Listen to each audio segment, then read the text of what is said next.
యుద్ధం మొదలైంది. చూడండి, లాహోర్ నుంచి కరాచీ దాకా ముప్పేటి దాడులు. అంతకుముందు సరిహద్దుల్లో దాడులతో కవించిన పాకిస్తాన్.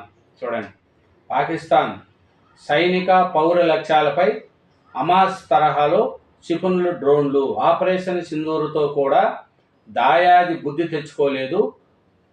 పైపెచ్చు పని పట్టుకొని యుద్ధ జ్వాలను రగిలిస్తుంది.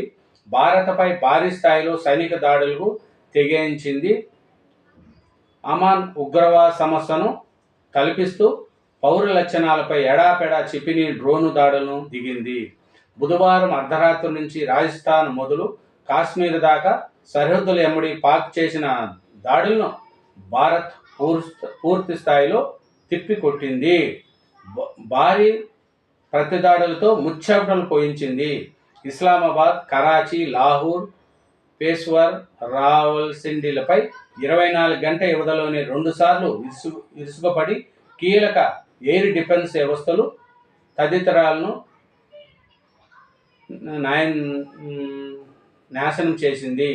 దాడుల దాటికి ప్రధాని షరీఫ్ బంకర్లో తలదాచుకున్నారు.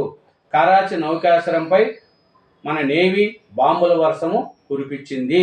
చూడండి, పాకిస్తాన్కు ఇంకా బుద్ధి తెచ్చుకోకపోతే మనం ఏం చేయలేమండి.